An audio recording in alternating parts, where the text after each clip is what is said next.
We'll talk about a gambling bill. Gaming websites in Europe saying the U.S. owes them 100 billion smackers. That's how much money they say they lost when we banned online gambling here in the United States. Now, some are calling for us to legalize all of this. Let's go head to head and see what our guests think about this, including Ben Ferguson. Ben, what do you think? I think it's a bad idea to legalize it in America. It's such a game of non-reality. You can put in your credit card number. You don't have to take cash out of an ATM or out of your pocket. You can play 24 hours a day. I mean, at least with casinos, you finally get tired, you leave the casinos.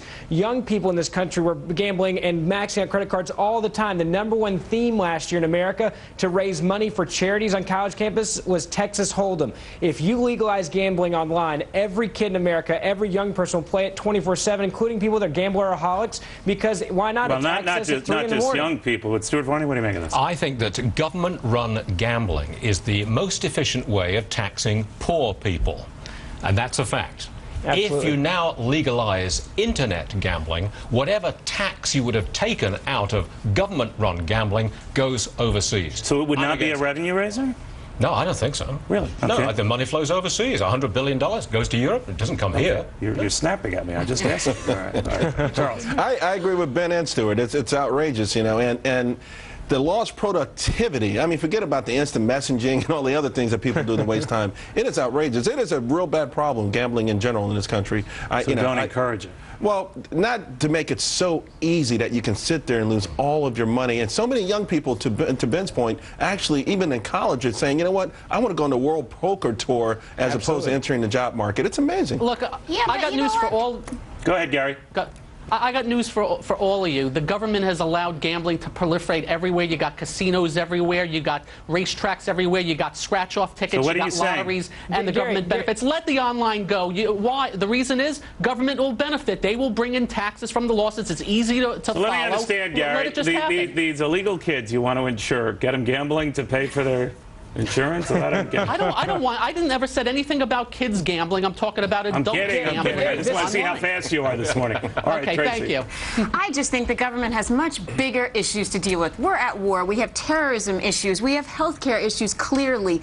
You know what? I work very hard for my money. I wouldn't gamble a dollar. But if you want to gamble, you're going to gamble, whether you do it on the web at AC in Vegas or on the street corner with your buddies. It's going to It's a lot easier, though. But so is a lot these days. I mean, you got Google watching me on the street corner. You have all this simplicity. It has nothing to do with that. It has nothing to do with that. What it has to do with is this is very easy access for a way for you to lose a whole lot of money. When you go to a casino, eventually you're going to get tired and you're going to leave. Show some restraint. Hold on. No, you have restraint. I may have restraint. A lot of people in America, a lot of people sit there, and it also feels like fake money when you're gambling online because it's a credit card number, and you say, okay, I'll take $500 out, $1,000. We know those are credit cards now in America. People spend more money on. I agree it is, but why do you want to put it in people's homes and bankrupt them? And so also you don't want the underage gambling issue.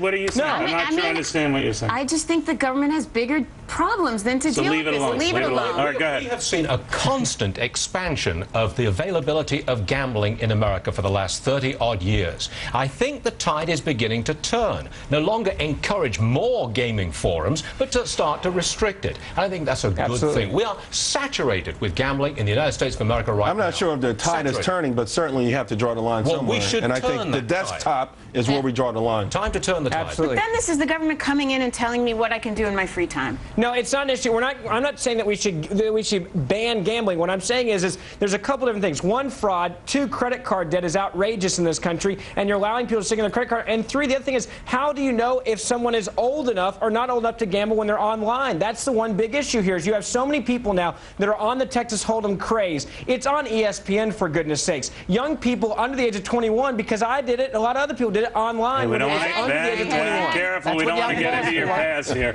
All right, guys, we're going to take a quick break here.